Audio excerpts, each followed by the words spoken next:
Good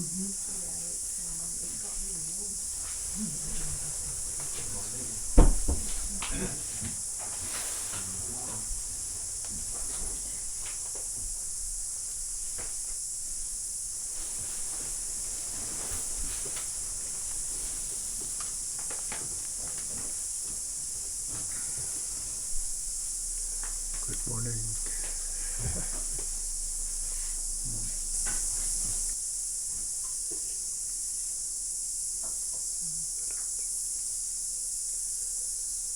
So let's just sit together for a few minutes.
If I can just remind you that it's very easy when we're sitting to slip into something that we didn't quite intend, but nevertheless we slip into it.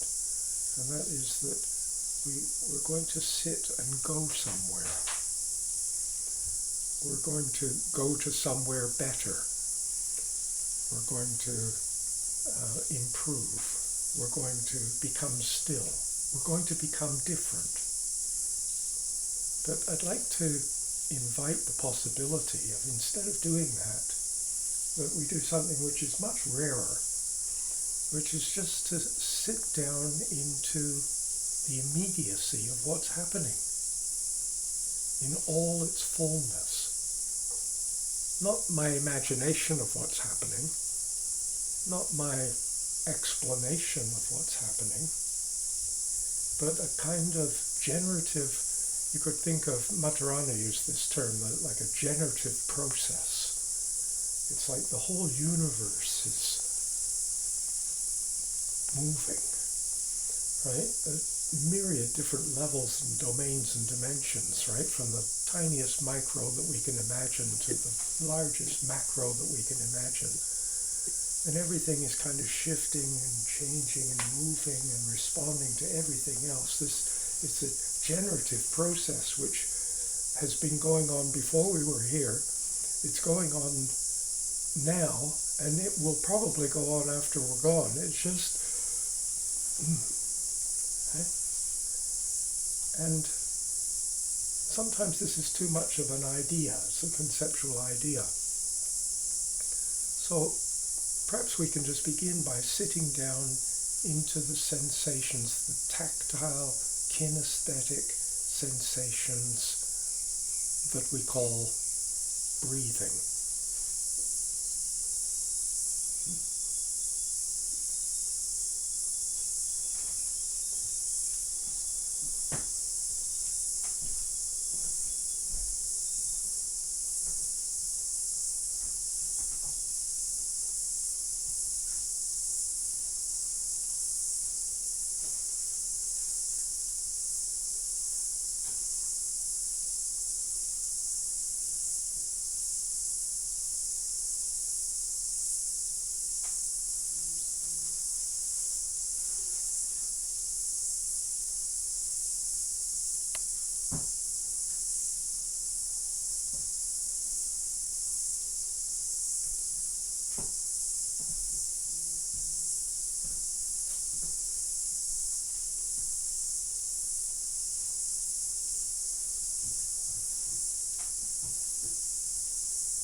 And there's a quality of softening that comes when we deepen into such a thing.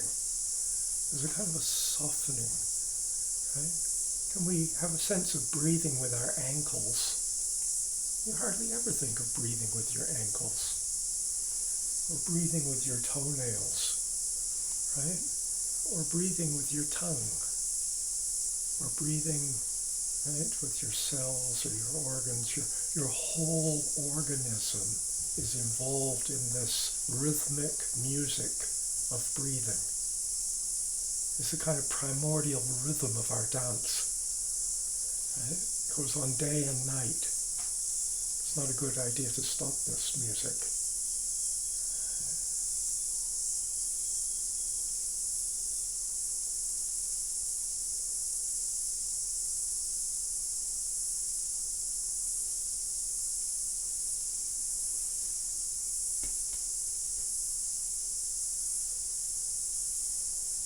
And as this breathing is taking place, see if you can open all the doors of your sensitivity. That includes seeing and hearing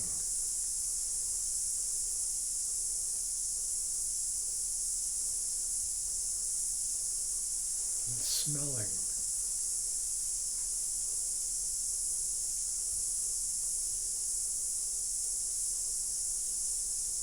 Tasting.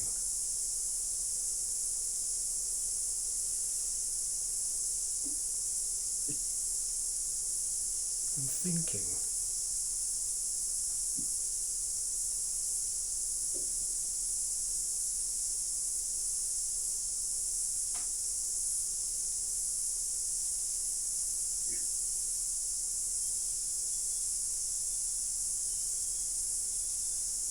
And become aware that in front of you there's a space.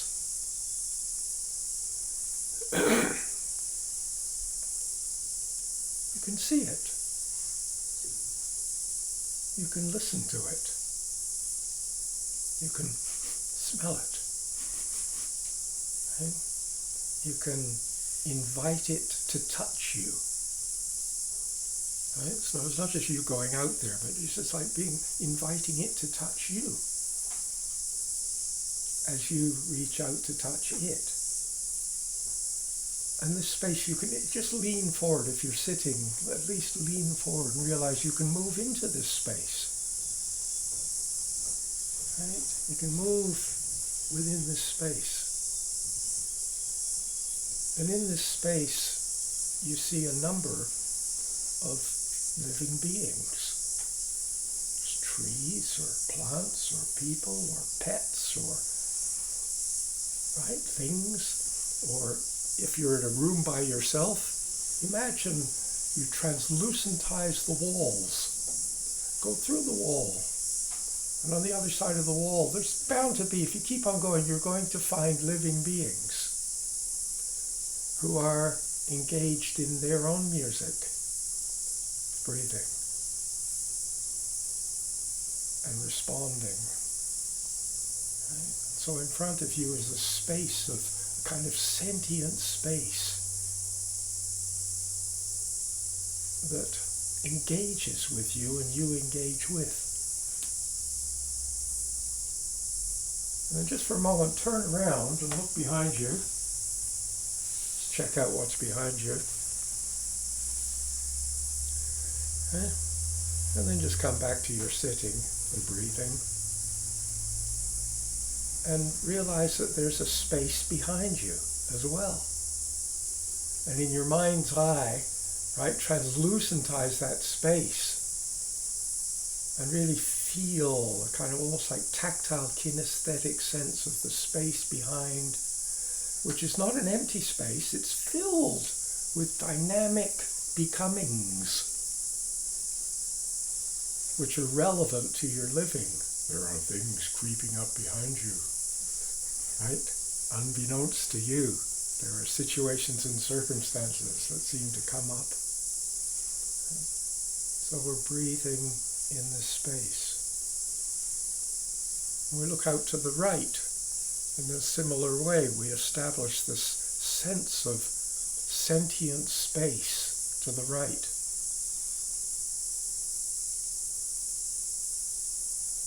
And sentient space to the left.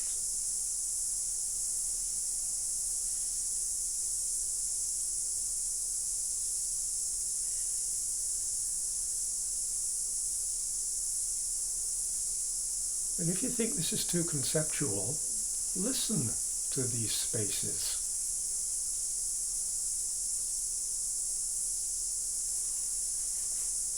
Smell them. Right?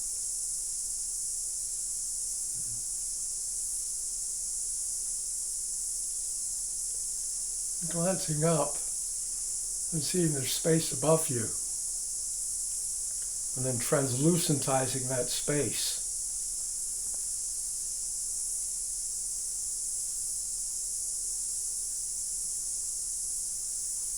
And glancing below you, and feeling your way down into that space.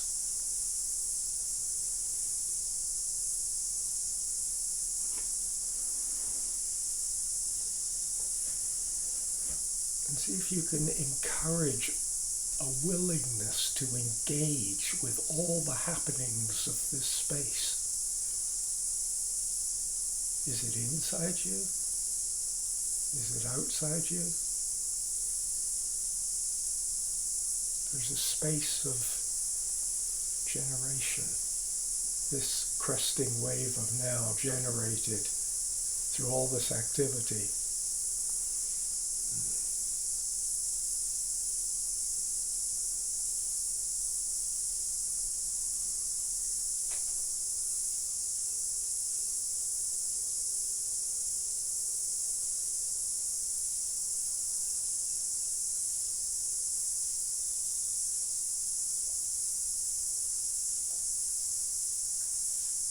We take refuge in love and clear seeing.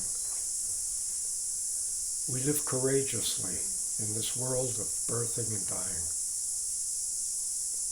Our hearts embrace all companions on this path of lucidity and freedom. For the sake of all beings, wisdom, compassion, non-clinging awareness. Sadhana.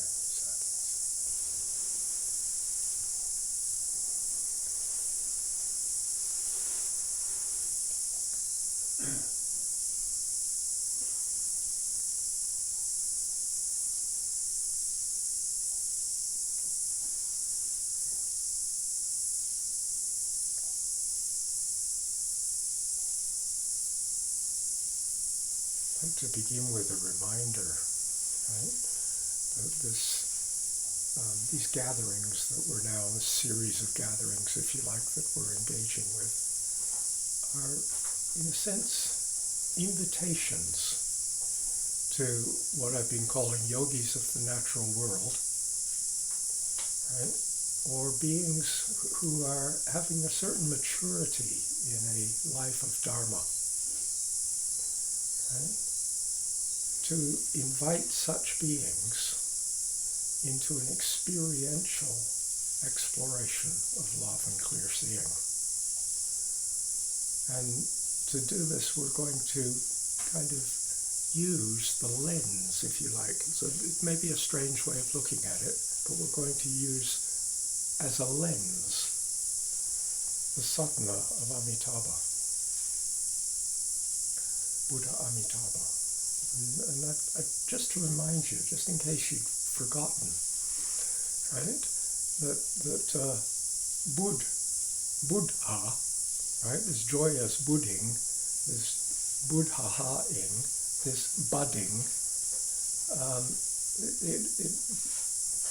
bodhi, right, gives rise to our English word bud.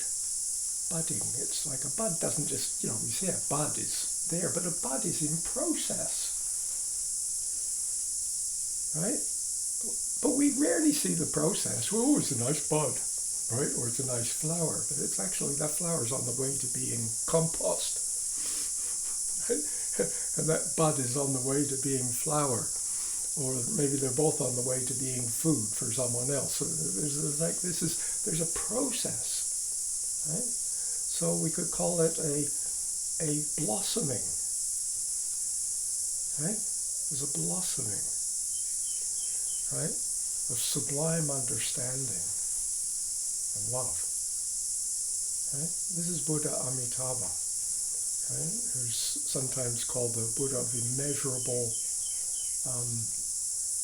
discernment, right? And to discern, right, we have to discern clearly, right, without just projecting all our hopes and fears and needs onto something. We have to be open to accepting the legitimacy of that something that we're looking at in their fullness for what they are, and so love is inherently there. It's not possible to have clear discernment with an absence of love. Right? We think we love them. We're confusing. Let's not confuse a kind of emotion that we call love, and it's popular, and we sing songs about it and watch movies about it and all this kind of stuff, with this extraordinary, simple but profound moment that we all experience, hopefully a lot of, where we just simply utterly accept the fullness of whoever it is or whatever it is that we're meeting, right? With all its unexpectedness, in all its unknowableness, with all its bumps and lumps and foibles and wobbles and so forth, right? We are what we call love is the kind of emotional feeling of that openness of being present with another, kind of almost like allowing the fullness of the other. And so we're seeing if we can, as yogis of the natural world, as beings who intuitively recognize that we have grown out of the process of this biosphere, right? This like somehow, right? And that we are, in a sense, inseparable from it, and yet at the same time, we are trying to know it. So we have the yoga of, like, as a practice, right? And we also have a yoga of the fact of union. This is kind of a double whammy yoga. Okay? And when I talk about, or perhaps you don't see yourself as that kind of terminology doesn't kind of do it for you. So you go, well, yes, but I'm a kind of a lifelong practitioner of Dharma. Right? But if you're truly a lifelong practitioner of Dharma, you probably will have certain things in place. Right? And one of them will be a deep determination. Right? It's kind of a recognition that a lot of what we're doing in the world today as human beings is just unmitigated suffering. Right? And we spoke about this in the last gathering, right? But this sense of just a kind of unforced, whether you call it devotion, right, to wonderment and presence, or whether you call it renunciation, right, from this kind of constant drivenness of various flavors of greed, hatred, and delusion. Okay? The maturity is like when we're realizing, no, I'm more interested in raising the question of understanding what on earth is going on and actively exploring the fullness of what's going on, the generative process, rather than merely my explanation of what's going on. The generative process gives rise to my explanations. Can you see this? I mean, after all, you have an explanation. Oh, I'm sitting in this room with a group of people. That's your explanation of what's going on. And you didn't consult that cell that's sort of sneaking up behind your kneecap, who might be on about something quite different. But without that, you wouldn't be this experience in this room. There's lots more going on. And we're kind of blind to it. We hope that maybe it's going to work. Okay? And so as we start to go using, we can talk about sadhana. And in the Tibetan tradition, they're famous for sadhanas. Tibetan tradition is famous for sadhanas. There's so many sadhanas. And quite often the sadhana, the form, if you like, of the sadhana in the Tibetan tradition parallels, if you like, a kind of gradual developmental process, right? You begin with some kind of preparation meditations, and then you kind of go further to something else, and then your aspiration, and then something else, and eventually you get to wholeness, right? There's a sense of it's something we can work with. It's a kind of a path that we can walk across. Okay? But this particular sadhana of Amitabha has a different kind of flavor to it. I think you could think of it as a kind of it's almost like a poetic invitation, if you like. Each section is a kind of an invitation to enter into what I think of as primordial sadhana. And when I say primordial sadhana, I'm talking about somehow the sadhana, the practice of this cresting wave of now. Right? Of like entering into the fullness of what's happening and learning from it. This is our practice. It's primordial. It's there beyond any individual religious tradition or philosophical tradition or something like this. It's fundamental to life.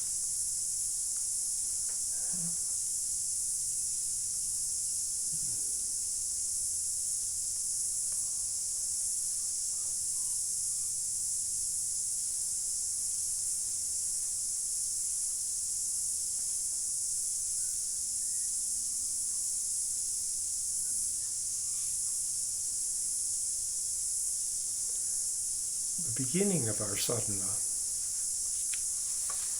the beginning of the text. I have to be kind of clear here. Which sadhana are we talking about? Right? Are we talking about the text? Or are we talking about the universe? Okay? And now I'm just talking about the text. Okay? And the text begins with a prologue. And we just touched on it last time, first verse of it, and then we kind of skipped away. And in a way, maybe we could, if we like, we could not call this the prologue. We could title this section differently. We could call it the unelaborated expanse of Buddha Amitabha. Okay? Now we have this tendency to think of Buddha Amitabha as being a kind of, a Buddhist red Buddha figure, right? That's Amitabha. Or sometimes in other traditions, Amitabha comes in quite different forms. Like Japanese tradition, Amitabha is often portrayed as standing and having zillions of rays coming out of their head, right? Out of Amitabha. It's like infinite light, Buddha of infinite light or boundless light.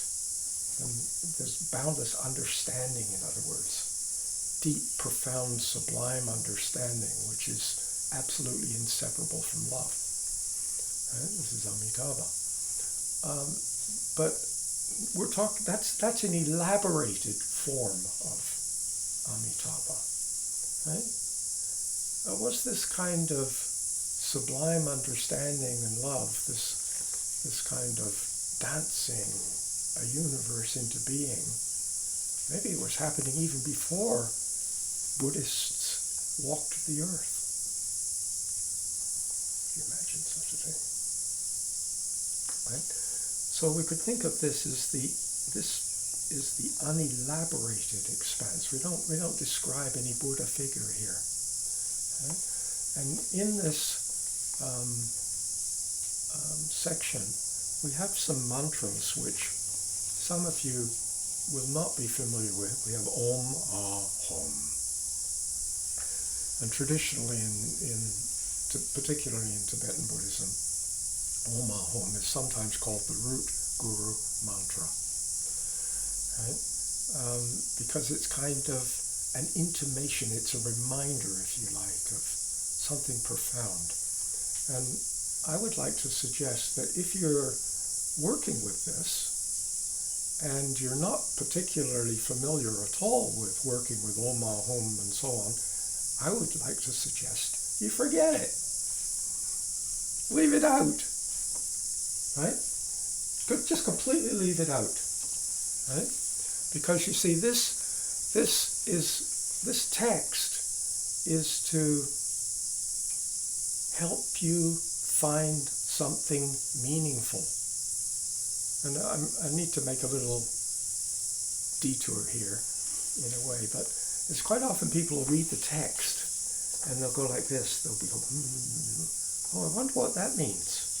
I wonder what this means. I must ask Tarchin next time I see him. Let's see. Oh, I don't understand that at all. And so the whole idea is that somehow the meaning is in the text. Right? And if you can't see it in the text, you get someone else to explain it to you. That's what it means. But when you say, such a thing is meaningful, I'm just talking in an ordinary way. Never mind the text now. Right? This is meaningful. When something is meaningful to you, when that something serves to enhance your living.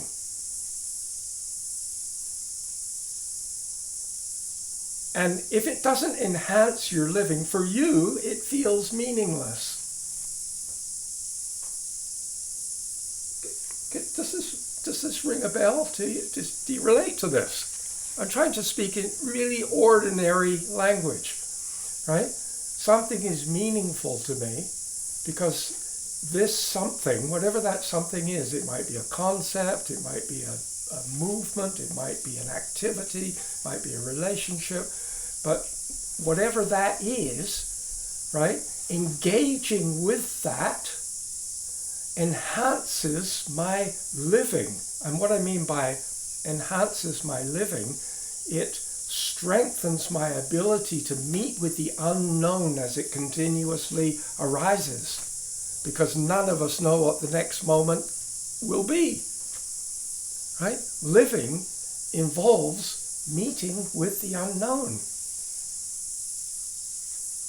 And we tend to, it enhances my living, and I've already got an idea exactly what my living is, and so if this idea that I have is enhanced, then it's meaningful to me.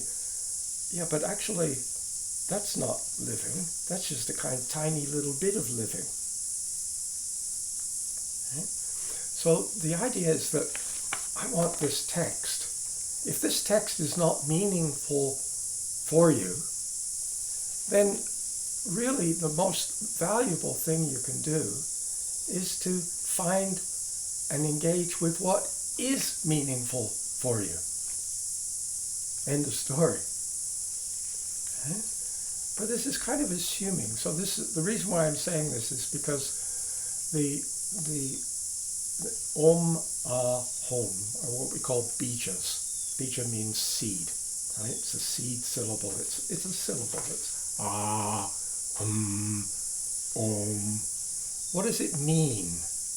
You know, what does it mean? So maybe someone falls into the trap of saying, well, Om means this, and Ah means that, and Hom means this. So you do a quick translation mind, because it's just using a different language, but you know what it really means. Om is kind of totality, and Ah is kind of fluidity or something, and Hom is kind of coming home, and you kind of make a thing out of that. But I would like to suggest that we have actually four mantras here. We have Om, we have Ah, we have Hom, and we have Om Ah Hom. So, okay, this is about four. Now, another little detour. I hope you're all familiar. I'm sure you must be somewhat familiar with Indian music. I'm talking about classical Indian music from India, right? And in a lot of Indian music, there is a kind of a background drone. Do you know what I'm talking about? There's kind of a drone in the background, and they have an instrument called a tambura, and it looks a little bit like a sitar. It's got a great big gourd, right? That's usually down on the floor here, and then a rather thick neck. And you'll often see there'll be the performer, and then slightly behind the performer will be the tambura player, who sits there kind of, they're sort of invisible furniture. They're just providing this kind of background drone. And the tambura has 4 strings. They're four strings, and they're tuned, right, to the chord of the particular key that the musician has chosen to play in, right? So and all they do is they just pluck these. They don't use frets. They only have 4 notes on this, and they kind of they have a sustain. Each note has an incredible sustain. That's what makes a really good tambura work, right? So it's almost like a reverb chamber, right? And all 4 notes sound together and make one chord. And then meanwhile the sitar is going all over the lot, or the flute player is going all over the lot. And you got this kind of background drone, right? So I want you to imagine for a moment that the Om, Ah, Hum are kind of background drones, right? They're sounding all the time, right? And it's possible, actually, when they play it, they don't kind of, it's not so much strummed. They don't kind of just strum across all 4. You could do that and you'd get a bit of a drone sound, right? But they play them like one string after another in order, right? There's a kind of different orders depending on the music, right? But they keep repeating it again and again and again. And you could pluck some strings a little bit louder and some strings a little bit quieter. So we might have Om, Om, Ah, Om, Om, Om, Om. I mean, it's kind of this whole kind of thing. And really, what these I've made up a chart, which I'll post up probably within the next week. There'll be another set of kind of supports and additions, if you like, to support our explorations. And I'll put this chart up there. And at a kind of very ordinary level, for people who are just beginning to work with this, it might be a kind of useful thing, because we're trying to invoke a sense of fullness and totality. And so we could have the Om as somehow invoking what we call body, and Ah invoking what we call speech. It doesn't mean that, but it's kind of invoking this, right? And Hum is mind. And then Oma Hum is body, speech, mind, right? All flowing through, right? Our communication, our languaging, right? Flowing through our physiology, flowing through our thinking and our understanding, right? This is all of this, right? So if you could, one choice is just absolutely forget about the Oma Hum in this section and just go for the text, the verses, right? Let them be reminders, right? But if you can start to have a feel for this, for people who are sort of more what I call like it on the middle in the path, right? The Om might kind of invoke a sense of the view, and the Ah might invoke a sense of the meditation, and the Hum might evoke a sense of the action. Or if we get a sort of much smaller number of people who are actually getting some real understanding, we might think of Dharmakaya, Sambhogakaya, Nirmanakaya. There's many, many different, right? Ineffable, open, right? Oneness, right? We have these different qualities, but I'll put these up. But don't think of these, it's a mistake to go, under Om, I've got Om, its body, and then there's another one here that says view, meditation, action, ground, path, fruition, Dharmakaya, Sambhogakaya, Nirmanakaya, the dimension of being, pure and total presence, the dimension of full richness of experience, the dimension of apparitional being, presence, ineffable openness, spontaneous presence, oneness, empty in essence, luminous in nature, pervading responsiveness. And so you look at this list and you go down, this is all the same, sort of body and view and ground. And no, they're all quite different, right? It just depends on where you are in looking at this. So imagine in the background, right? There's humming in the background, a remembering of your body, right? In the immeasurable expanse of nature in process,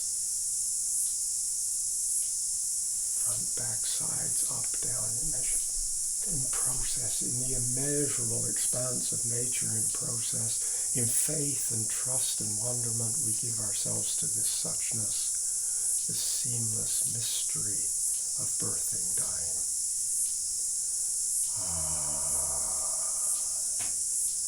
Right? Speech, even in saying these words, my body is happening, spacious, open, right?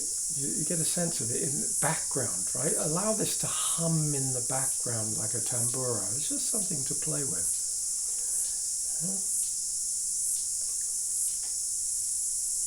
Now, we could also, although this is called the prologue, I thought I should add actually to this sadhana an epilogue. And the epilogue will be identical with the prologue. Right? Because in a sense, to really richly embrace this prologue really requires us to know intimately the experience of Buddha Amitabha, the blossoming of sublime understanding and love. Right? And so on that note, I've decided to just leave this with you. And if we get to the end, some umpteen months down the line, right, we'll come back to this and I'll speak about this again. But meanwhile, I will put things on for some people. Some of you are already working with this and you'll feel an enrichment with it, right? And so I'll add these thoughts about the mantra work and so forth, right? I'll post it up.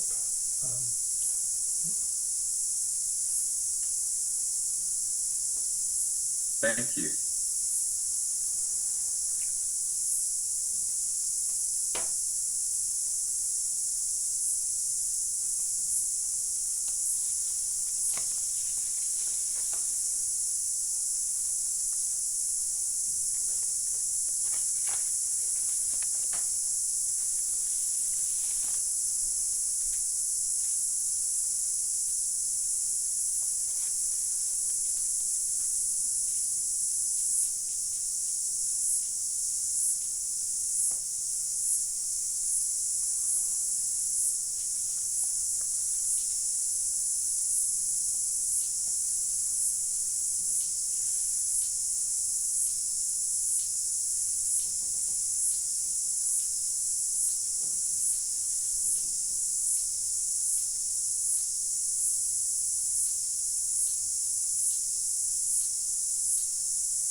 I'd like to make a kind of practical, almost mechanical suggestion for those of you who are going to kind of carry this exploration for a while, that I'd like to suggest that you perhaps minimally once a week, right? And don't think, oh, I'm going to do it every day. It'll get totally boring and rote and you'll lose all its magic. Maybe only once a week. If you want to do it twice, you can go ahead. Right? But I would like to suggest that minimally once a week, right? Sit down, right? And take some time to be with your breathing, to kind of soften into, it's almost like utilizing that essential practice which I've referred to so many times, in the natural flow of whatever is occurring, cultivate a continuity of profoundly nourishing ease, suffused with serene alertness and vivid discernment. Right? Whether walking, sitting, standing, or lying down, allow everything to rest in its own place, right? Its own dancing of fullness, its own dancing of totality. Right? Each one of us is like an ocean of happenings. You get a sense of this, right? And these dancings are kind of rhythmic respondings. It's a kind of a music. It's a song, right? Our cells sing with each other, right? Our organs are singing with each other. Our whole organism is singing with the world around us. We are in a state of responsiveness, a mysterious state of responsiveness, right? And so we sit down into this breathing, spacious, open, translucentizing the world within and without, right? And then just slowly, contemplatively read the sadhana all the way through, right? Pausing to kind of feel, let the words invite experience, not you going into the text, but it's almost like I put on in the immeasurable expanse of nature in process. It's going to take me a long time to get through this text. Like just that sense of an immeasurable expanse. You just stop right there. You're poleaxed, right? Already this is enhancing. I was sitting in this room being bored. I was sitting in this room wondering what to do. And now all of a sudden I go, in the immeasurable expanse of, oh my God, this is nature in process. Right? Continuously birthing, gestating, right?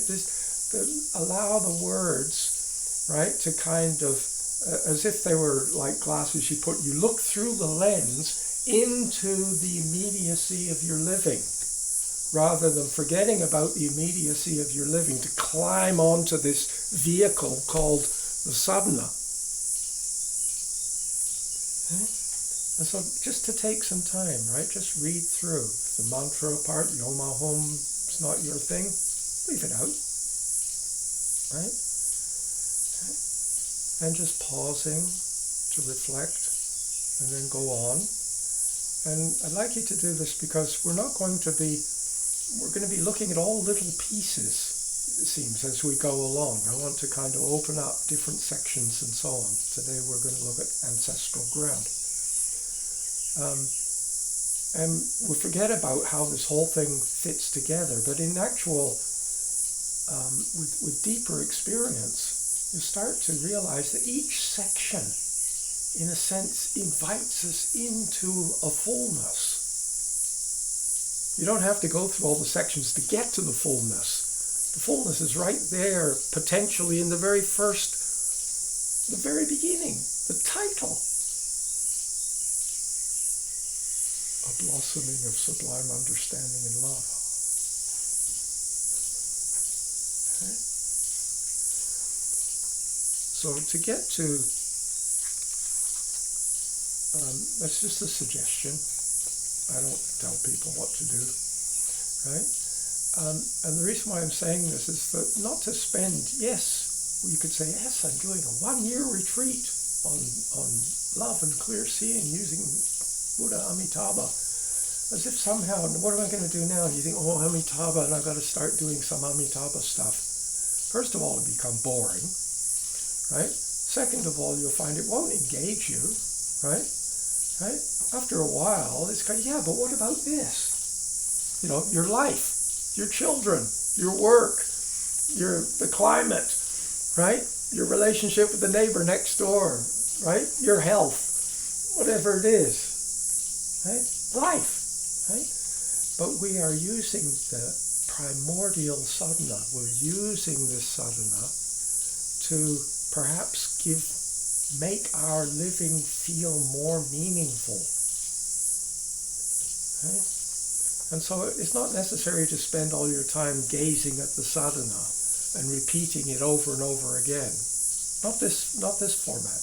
This format is simply to be reminding us of primordial sadhana. My life in all its fullness. So I'm going to just take a run at the text now to get to the ancestral ground. Okay?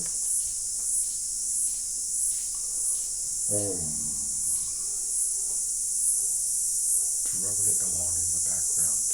In the immeasurable expanse of nature in process, in faith and trust and wonderment, we give ourselves to this suchness, this particular expression of suchness. Not a theory somewhere else. It's like this seamless mystery of birth and dying.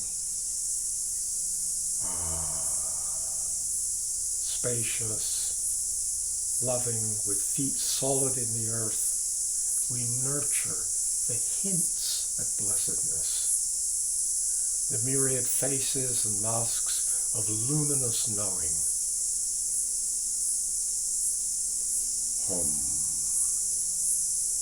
Moving as this flow of compassion and deepening inquiry, we engage with all beings in ways that support the integrity, the stability, and the beauty of the entire field of life and living.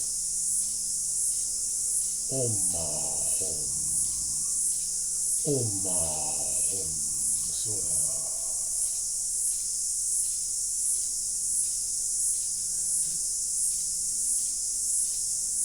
Through making the intent of these verses a living experience, may the blessings of love and clear-seeing presence, the unelaborated expanse of Buddha Amitabha. That's all. The blessing of love and clear-seeing presence. There's Amitabha. You don't have to call it Amitabha.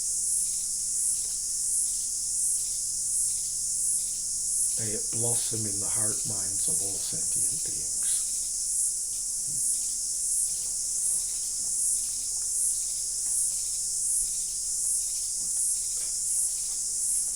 Then we come to the ancestral ground.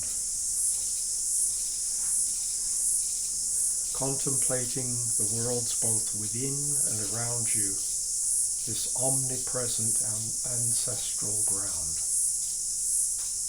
A mystery of caring and sharing. The cosmos unfolding. Galaxies dancing, solar systems birthing and dying, evolving matrices of physics and chemistry. Domains and dimensions of movement beyond imagining, intermingling atoms, molecules, cells, tissues, organs, and organisms. Collaborations of archaea, bacteria, eukaryotes, flora, fauna, and fungi. Each being a universe of ever-fresh awareness, continuously birthing in and from this ancestral mothering, whilst simultaneously contributing to the mothering of myriad future beings. Ancestors begetting ancestors. worlds interpenetrating worlds, this immeasurable dancing of nature in process.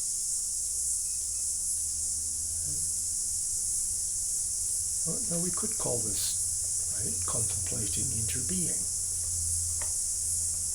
But I've used the phrase ancestral ground because as soon as we start to see, like, in a sense, like, look around you. This is your ancestral ground. Right? Right? Whatever you can see, in a sense, it was here before you. Right? It's nourishing this experience. Right? And when you think of your ancestors, it's no longer, if we say interbeing, you might just say, oh yeah, there's molecules and cells and tissues and organs and stuff like that. Right? It's very kind of mechanical, very kind of object, right? But you don't usually consider your grandmother an object. Right? You have a feeling of connection. You have a feeling of you have all kinds of mixed feelings. Think of your ancestors. In a very ordinary sense, you are embedded in relationship. Right? And yet, our ancestral ground is probably a lot bigger than you have tended to think. Right? Now, I'd like to make a detour by reading for you part of a preface that's been, let me find it, unpublished. My kind of age and eyesight have caught up with my projects, and so I'm not sure that I'm going to finish all my projects. Right? But one of the projects that started a while ago was I was writing a commentary for the Amitabha Sadhana, and I'd like to read for you just part of the preface for that sadhana, right? Because I think it has lots to kind of enhance our understanding of what we might be working with this ancestral ground. I'll publish the whole section in these kind of resources bit that I put up next week, right? So you can have a look at it again. But I'd like to just read this part. Right? There's been a few paragraphs that have gone on before, and then we cut into the preface. What is this living? This knowing? How does it all work? What on earth is going on? How is the universe functioning in order to give rise to us even being able to raise such questions? In conversation, we refer to this radically inclusive, all-encompassing wholeness in myriad ways. We might call it totality, God, the Tao, the blessed state, Buddha nature, Dharmakaya, suchness, and so forth. These are different cultural attempts to designate existence in all its grandeur, its detail, and its ultimate unknowableness. This mystery embraces the dark underground and the dazzling above ground.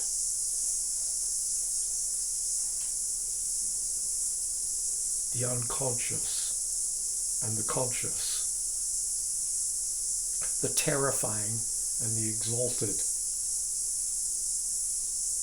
Faced with such sublimity, we are like a young child becoming increasingly aware of the world surrounding them, which in its size and complexity can be both frightening and seductively intriguing.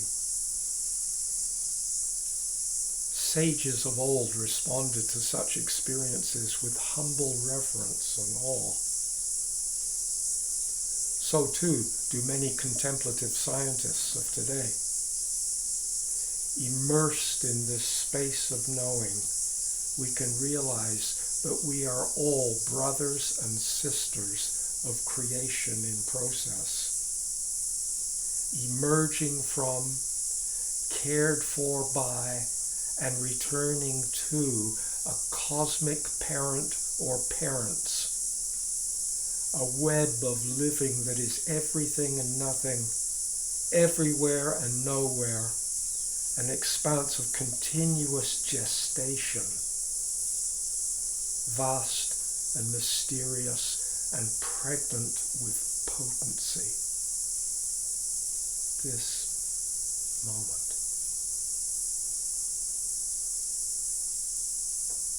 This is the one mystery.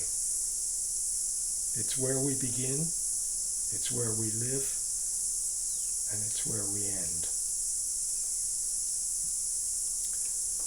And then I kind of take flight into verse because it was too complex to write about anymore. Ironically, it seems, I'm blinded by the light. All the stuff I think I know, all the stuff I think I see. Ironically, it seems I'm blinded by the light, yet in the darkness I begin to see. Clear night sky, the wheel of the galaxy arcing around me, the horizon a halo of atmospheric dust and diffused star glow. And I realize yet again I am embedded in Sangha. These trees, mountains, hooting owls and river sound, and ghostly kinesthetic presence. Contemplative science begins with reverence and wonder.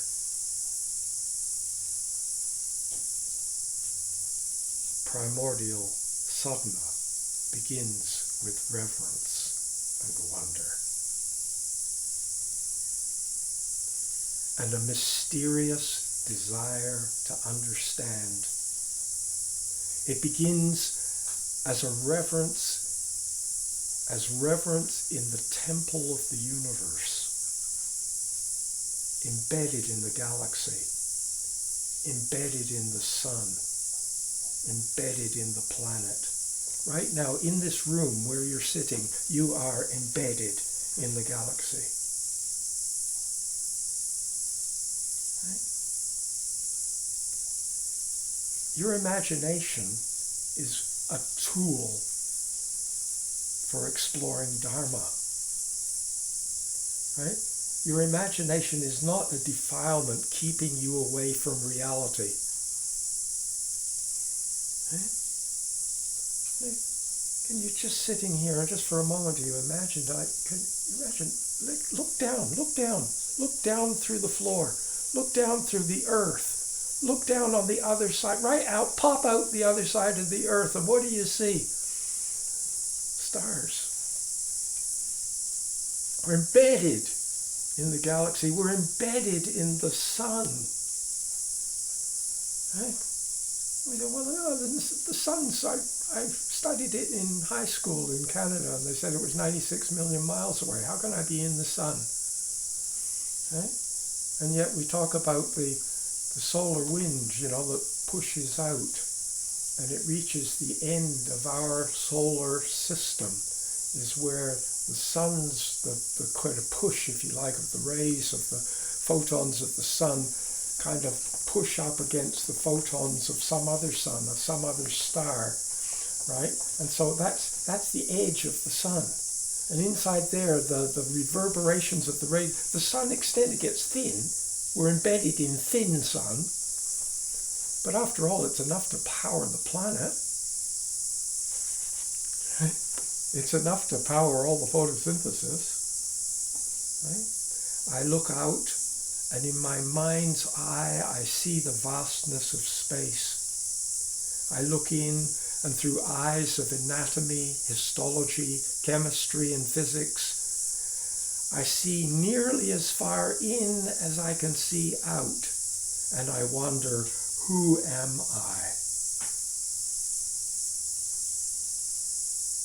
Consciously and imaginatively, I cultivate my skills in extending love for every member of this evolving community of interbeing, this symphony of becoming, this holoversing in multi-part harmony.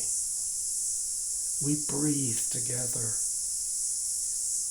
breathing with green plants, transforming stardust, whirling vortices of living systems, communing through contact and exchange.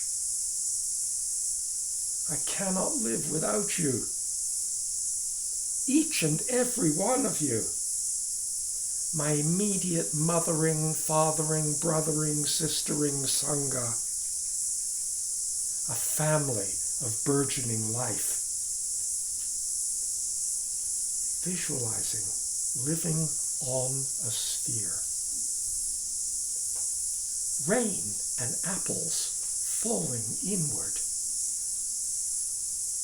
The entire planet entwined in the sun. We began as a sphere, a fertilized egg buried in our mother. Can we expand our vision of this journey? Contemplating universe. Differing densities, clumpings of relating. Some clumps called planets, some called stars, some called interstellar space.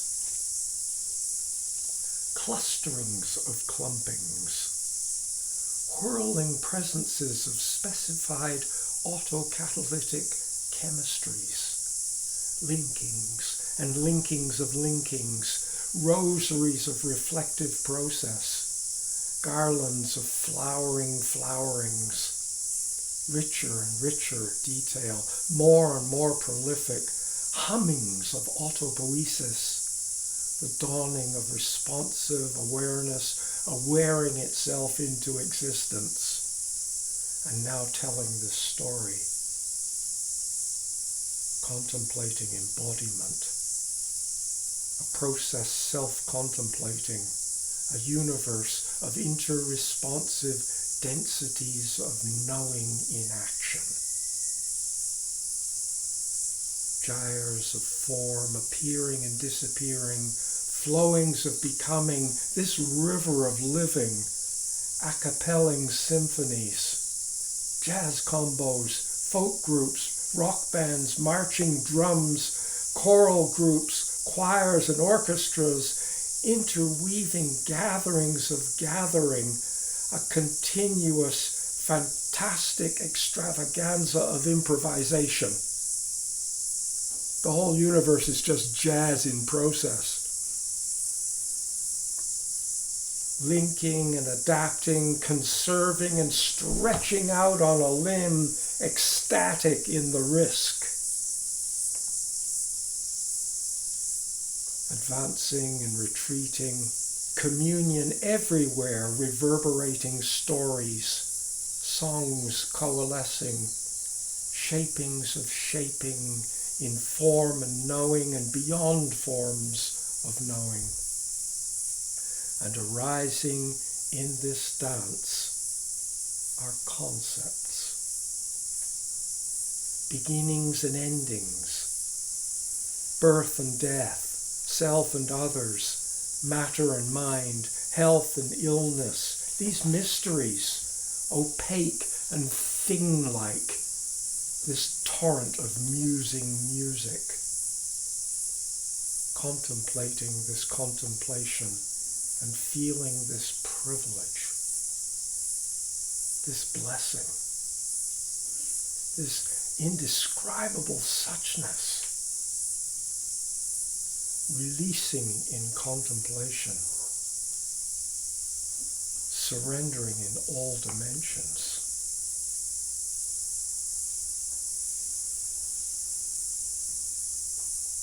The horizon disappears us as the choir crescendos. It's an ah.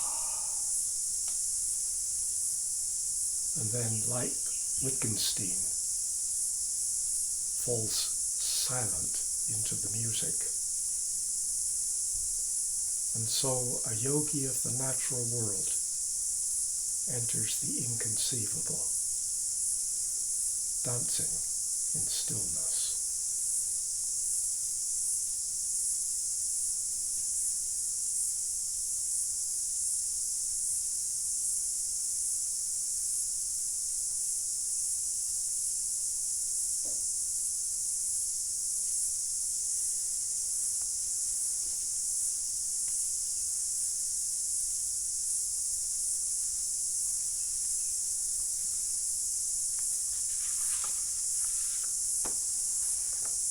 And so we have this gentle reminder, contemplating the worlds both within and around you. Right? And it helps to, it's almost impossible to really do this in a meaningful way, right? Unless we are relatively settled, right? Like we're interested. If we're not interested in contemplating the worlds within us and around us, we're not going to do this, right? It's as simple as that. And it would be wise to then go and do something which does return you to a place of being interested in what you're doing. But at this point, contemplating the worlds both within and around you, this omnipresent ancestral ground. Well, the planet Earth, I figure, just conventionally speaking, I'm fairly certain. I know we can argue this philosophically, maybe it's just instantiating moment by mind and all that kind of stuff, but it feels like this land has been here before me. And when I go off into the forest and I see the old growth trees, and I feel like I look at these trees and realize they were growing before I was even born. Right? And I look at this process of life, and I breathe with the green plants, and the green plants have been around for 500 million years, right? These are my ancestors. Also grandma and grandpa and so on. You get way more ancestors than just 1 or 2 or 3 or 10. Right? Everywhere we look, everything you see, it takes time for photons to reflect off the object you're seeing. And so in a sense, you're always seeing something that's already happened. It's there before you. It's your ancestor. Ancestor by a nanosecond, an ancestor by 1 million years. Right? Why quibble, right? Right? We find ourselves immersed in a world of relationship. Right? And just as I am ancestored, if you like, by this living ground of becoming, I am ancestor for others. This is for all of us. Our mothering, fathering, brothering, sistering, sangha is a process. Right? And so when I say contemplate, what do I mean by contemplate? Right? I mean allowing myself to be templated, with template. Right? I've mentioned this before. I'm lightheartedly, because sometimes childish metaphors and examples are useful. But when I was a child, my mother used to make these cookies, these biscuits, just kind of shortbread kind of thing. She'd make the dough and roll it all out and everything. And then we had these metal cookie cutters. So they were shaped like stars and crescent moons and some animals and so on. And our job as children was and later on I learned that the metal cutter was a template, right? And so when you template the soft dough, right? This is what meditation's all about. Meditation is what your mother does. Your mother meditates. Your job is to contemplate, right? What does she do? She mixes all the ingredients and she kneads the dough, right?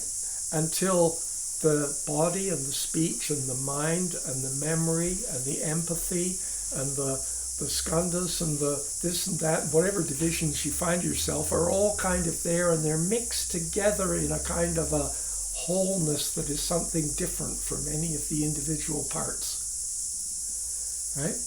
And we become soft and malleable, right? It's very obvious that if you just roll out the dough, put it in the oven and bake it, and then try and apply the templates to it, what happens? It just cracks up and you get crumbs. You don't get any shapings, right? So imagine for a moment, meditation is the work of becoming soft and malleable. And so somehow your body works well with your mind, and your mind works well with your emotions and your feelings and your memory and your relationships and your business and your livelihood and your home and your family, and everything's like kind of nicely working together. Right? This is meditation works to do that. But then what? Then we advance to contemplation. We allow ourselves, we lay ourselves out to the universe and say, template me. Let me be shaped by the template of suchness. Right? And the interesting thing is, well, I found it interesting as a kid. You know, I eventually realized that not all cookies were made by mums, that a lot of cookies were made in factories, right? And I couldn't imagine a whole lot of little child slaves in their old doing the cookie things, you know, like templating the cookies, right? I realized they had machines, right? And I sort of fantasized that if you took this metal cookie cutter and you made this shape into soft dough, eventually, actually, the dough would cause the cookie cutter to erode. Eventually, you'd have to replace it and put a new cutter in. You know, after 100 million cookies or something, even the softest dough, right? What I'm trying to say is that as I lean up against the universe in all my softness and be templated by the universe, I am simultaneously templating the universe. And this is why it's called contemplation, right? Because you think you are contemplating the universe, but you are also being templated by the worlds within and the worlds without as you contemplate the worlds within and the worlds without. This is far more than standing to one side and think, oh, I've got cells and I've got organs and the world's out there, and then there's the planets and the galaxies and so on, and it's all out there, but it's not touching me. Right? Can I just breathe? Let's just do this for a moment.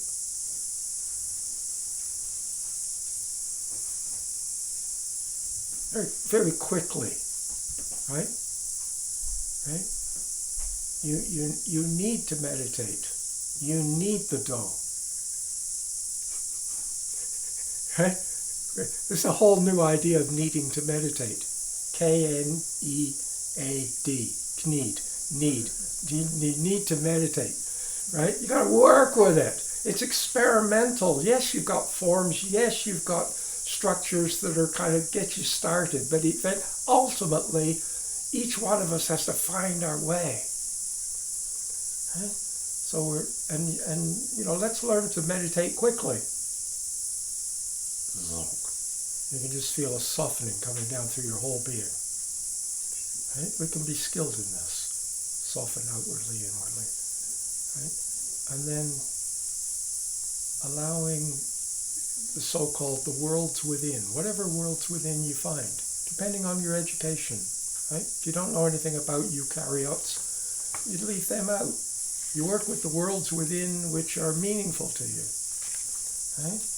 Contemplating the worlds within and the worlds around, right? You look at each person you see as a world. Is a world of experience. Every animal is a world of experience. Every plant is a world of experience. These are worlds around you, right? If you were to look so-called inside your skin, you see organs. There's a world of experience, right? Hormonal linkings, right? Cellular linkings, molecular processes, right? Cells aren't little Lego blocks that just kind of sit there and then they build on top of each other. They are dynamic, moving processes. Right? This omnipresent ancestral ground, a mystery of caring and sharing. Each being, right, has, there's like, in a sense, there's a, in Buddhism, there's this kind of idea of sentient beings, right? And people haggle over what's a sentient being. Are Palestinians sentient beings, right? Well, there's some human beings who are behaving in such a way that they surely don't believe that they're sentient beings. So sentient beings obviously don't even include all human beings. And sentient beings, people say, do sentient beings include cats and dogs and pets? And, well, do sentient beings include, what's a sentient being, right? Like, on what time scale does that living expression demonstrate its responsiveness? Like you say, something that just sits there and it kind of, you don't see any change for, it doesn't seem to respond to anything. You don't just look, the tree looks the same as yesterday, looks the same as right? But imagine for a moment you had a longer time frame and you start to see the tree is like responding to shifts in climate and humidity, and right? This is like, it's sentient, it's sensitively responsive, right? All of a sudden we start thinking, well, maybe is a cell a sentient being? I'm not talking about thinking beings, like thinking like humans. I'm talking about a being who, in a sense, responds in their fullness, whatever their fullness is, to the changing situations and circumstances around them. Right? They care what's going on, right? This is mindfulness. When you talk about minding the children, you're talking about caring for the children. Strangely, this idea, right? There's an interest, there's a concern, it's not just looking at it, right? Imagine for a moment, let this contemplation involve all of you. So you're smelling the worlds within and around, you're looking, you're thinking about them. If your interest is there, you're studying them. You whip off and do a course at university. You buy a microscope. You, read texts on neurophysiology. Right? This is an unending expansion of our understanding, and then these are kind of bits, which then, in a moment of stillness, all mysteriously seem to swim in and through each other. Right? A mystery of caring and sharing, right? Everything is just like we're exchanging gases now. We're exchanging chemicals, right?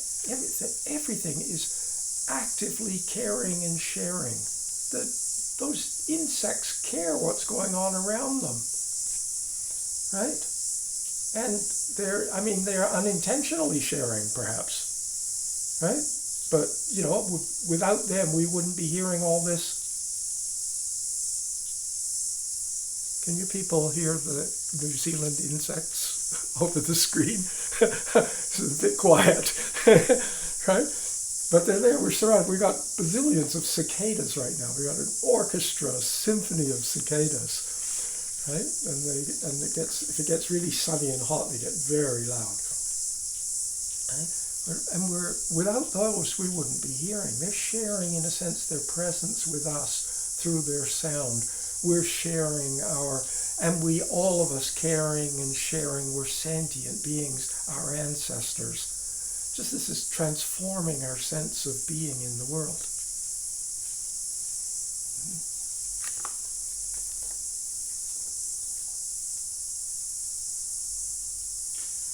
Each being a universe of ever fresh awareness. Right? Each being is themselves kind of the music of a cresting wave of now. Right? Each being is their own ocean, their own song of the ocean. Right?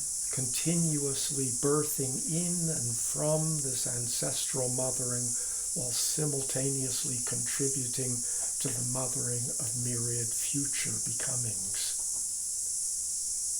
Everything we do matters. Ancestors begetting ancestors. Worlds interpenetrating worlds. This immeasurable dancing of nature in process. Now, from time to time, we might find ourselves blessed with an effortless, all-pervading sense of ungraspable living mystery. I hope from time to time. Right? Right? You are blessed with such a sense of presence. Right? In such moments, striving vanishes. Right? Even if you think, well, I'm going to go out now and weed the garden, you don't step out of this ancestral mystery.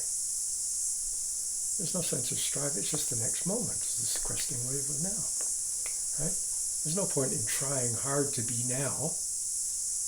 It's non-negotiable. You can't be anything other. Right? So there's a sense of striving vanishes as we simply rest in and as this flow of being and becoming, maturing the arts of learning and sharing as we go. If there's any path, this is the path. This is the path. This is not the path to the path. This is the path. Right? It's been going on long before humans came, and it will go on long after humans do themselves out of existence. Right?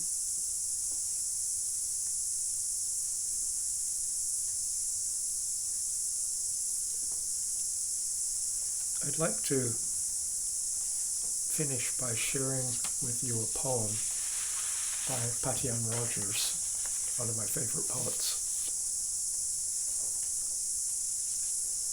And I'm hoping that what we've said so far will enable this poem to have some kind of meaning for you. Right? I'll post a copy of this up as well so you can have a copy. And it's got a kind of a peculiar title because it's almost like too much. You go, what on earth is she saying? Because it's called The Song of the Oceans of the World Becoming.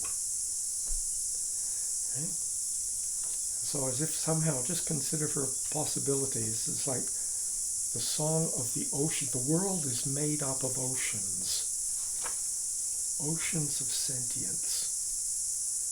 Right? Each being is like a whole universe. And you are a whole universe, and you are a whole universe, and you are a whole universe. Right? And yet there's this world, which is this all, this kind of unpin-downable suchness. Right? This is called the Song of the Oceans of the World Becoming. The song of the oceans of the world becoming is always among us.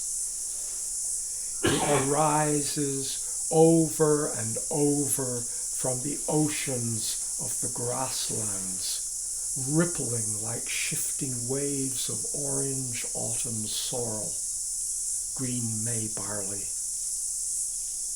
It ascends in immediacy from the oceans of the forest floor, spreads through a flotsam of mosses, ferns, vine maple, pine accretions. Thus it is permeated by branches, stobs, leaves, thorny seeds, shingled bark, which become, in truth, the momentary architecture of its carriage and meter.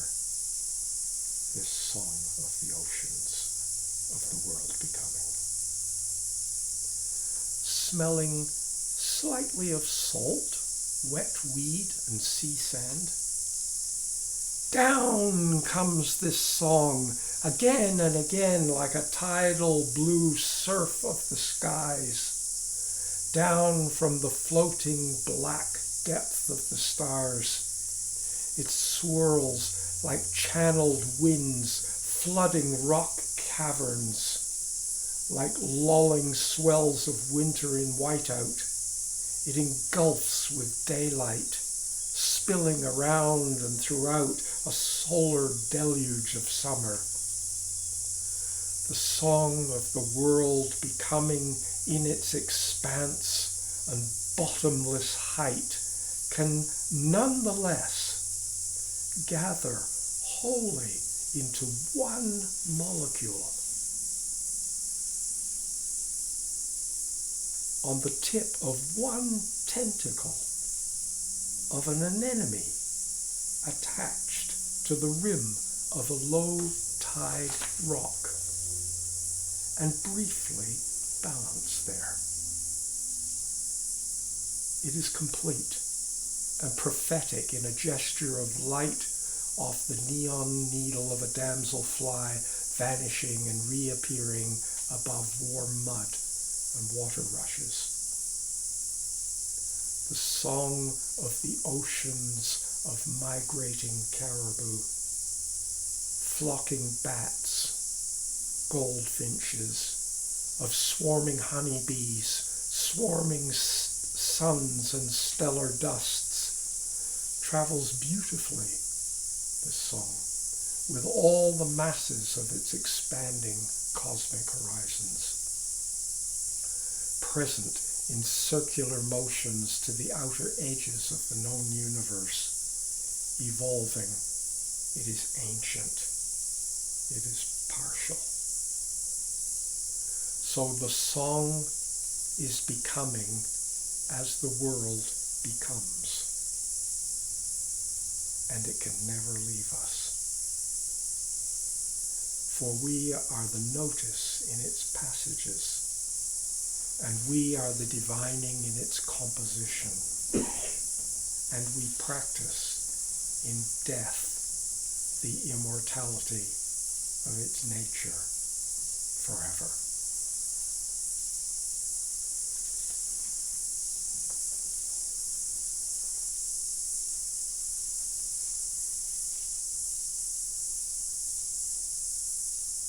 Can we somehow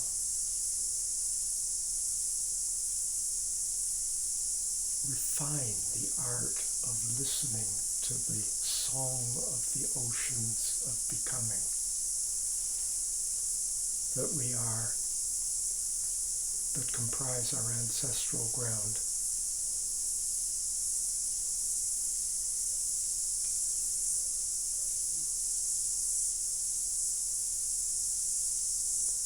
And where such a sadhana text can be very useful is taking this into recognizing that, increasingly recognizing that this primordial sadhana of living is the sadhana, right? I can use all the other sadhanas in a sense to bring me to this sadhana, right? and to perhaps use, as you read through this text once a week, right? Some of the words, some of the phrases will become familiar, right? And you'll find them popping in, just the sense, the songs of the oceans of becoming, the ancestral ground, spacious, loving, with feet solid in the earth. And all of a sudden, somehow bringing that into what I'm doing, making an appointment to see the doctor, becomes more meaningful. It enriches a sense, it enlarges the sense, right? To actually use this to transform, if you like, to your living, right? In the direction of sublime understanding and love. And this is our class for today.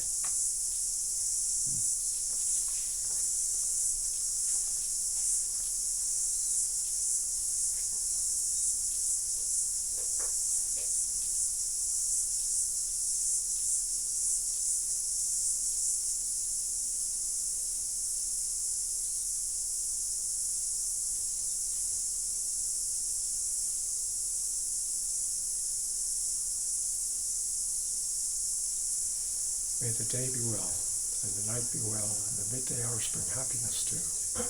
May both day and night always be well, by the blessing of the Triple Gem. May all be auspicious. Sarva Mangalam, Sarva Mangalam, Sarva Mangalam. Thank you. Thank you. Thank you all. Be well.